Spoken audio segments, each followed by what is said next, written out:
नमस्कार। लर्निंग मंत्रा की ऑनलाइन पाठशाला में आपका स्वागत है। आइए विभिन्न समाचार पत्रों में प्रकाशित उन खबरों पर नज़र डालते हैं जिनका सीधा सरोकार आपसे है। विभिन्न समाचार पत्रों में प्रकाशित तमाम सूचनाओं में आपके लिए पहली महत्वपूर्ण सूचना है संघ लोक सेवा आयोग में लेटरल एंट्री को लेकर। संघ लोक सेवा आयोग में लेटरल एंट्री यानी सीधी भर्ती को लेकर एनडीए के घटक दलों ने भी विरोध शुरू कर दिया है। लोक जनशक्ति पार्टी रामविलास के अध्यक्ष चिराग पासवान ने लेटरल एंट्री को पूरी तरह गलत करार देते हुए कहा कि वह इस मुद्दे को सरकार के सामने उठाएंगे।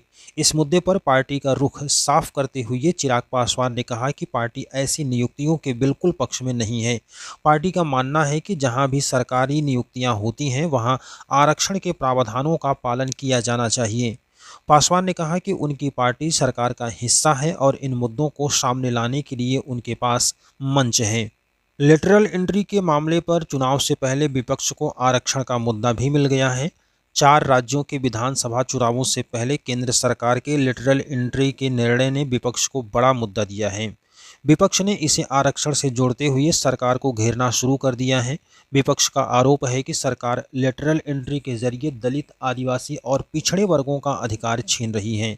लोकसभा चुनाव प्रचार के दौरान संविधान बड़ा मुद्दा बनकर उभरा था। कांग्रेस अध्यक्ष मल्लिकार्जुन खड़गे, लोकसभा में विपक्ष के नेता राहुल गांधी और सपा अध्यक्ष अखिलेश यादव सहित सभी विपक्षी नेता इस मुद्दे पर मुखर हैं।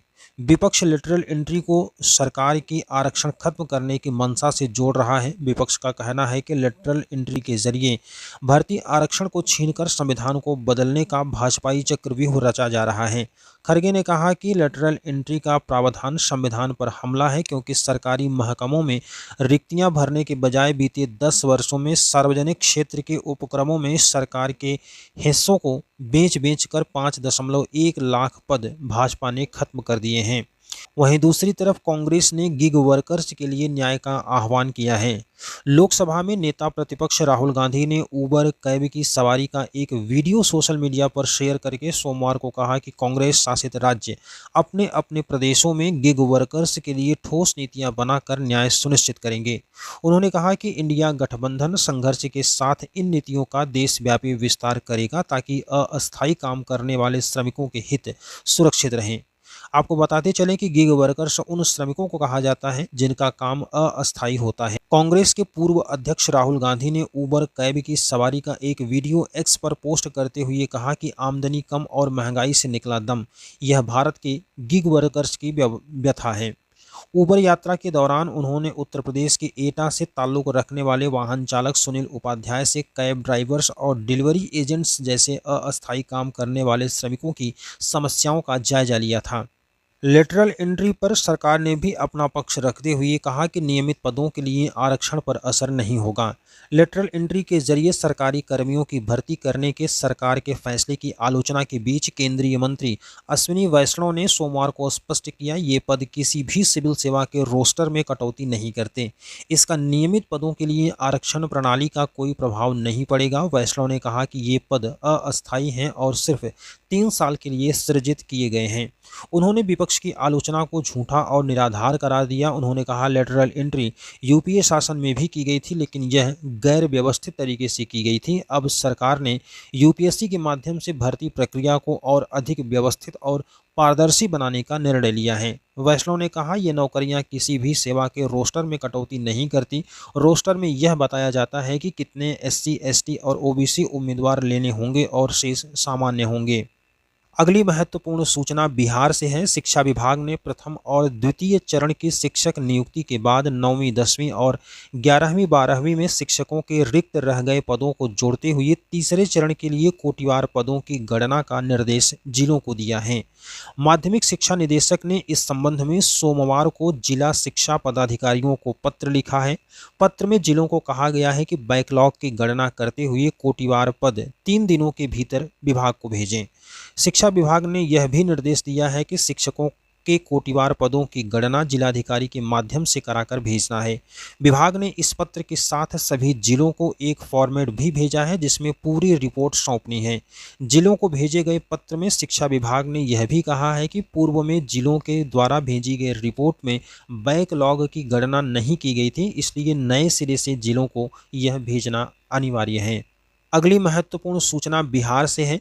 सिपाही भर्ती परीक्षा का पर्चा उपलब्ध कराने और परीक्षा केंद्र पर पुर्जा पहुंचाने के नाम पर अभ्यर्थियों से रकम ऐंठने में गिरफ्तार 4 आरोपितों ने चौंकाने वाले खुलासे किए हैं। पूछताछ में पता चला कि जिला बाल संरक्षण पदाधिकारी सुरेंद्र कुमार पासवान ही सरगना है। सुरेंद्र की परीक्षा केंद्रों पर बतौर मजिस्ट्रेट ड्यूटी लगती थी। अभ्यर्थियों से डील बिजली कंपनी के कार्यालय के परिसर और इसके आसपास में की जा रही थी। आरोपितों ने 30 अभ्यर्थियों के एडमिट कार्ड और शैक्षणिक प्रमाण पत्र बतौर बंधक रखा था। अभ्यर्थियों को परीक्षा से पूर्व पर्चा देने और परीक्षा के बाद रुपए देने पर एडमिट कार्ड और शैक्षणिक प्रमाण पत्र लौटाने की बात की थी। पुलिस बरामद किए गए एडमिट कार्ड और शैक्षणिक प्रमाण पत्र के आधार पर संबंधित अभ्यर्थियों से पूछताछ कर रही है। आपको बता दें, सदर एसडीपीओ प्रांजल ने कहा कि आरोपितों से पूछताछ के बाद न्यायिक हिरासत में भेजा जाएगा। पूछताछ से पता चला है कि इन लोगों ने 50,000 से 7 लाख रुपए में कम से कम 30 अभ्यर्थियों से डील की थी। अभी किस अभ्यर्थी ने कितने रुपए दिए इसका स्पष्ट पता नहीं चला है। अब बात करते हैं उत्तर प्रदेश सिपाही भर्ती परीक्षा को लेकर। सिपाही भर्ती परीक्षा के लिए प्रवेश पत्र आज यानी मंगलवार से जारी होंगे। बोर्ड के अध्यक्ष डीजी राजीव कृष्णा ने बताया कि लिखित परीक्षा के प्रवेश पत्र बोर्ड की वेबसाइट पर अलग अलग तारीखों में अपलोड किए जाएंगे। निर्धारित परीक्षा दिवस के सापेक्ष प्रवेश पत्र जारी होने की नियत तिथि से पूर्व किसी भी अन्य परीक्षा तिथियों के प्रवेश पत्र अपलोड नहीं होंगे।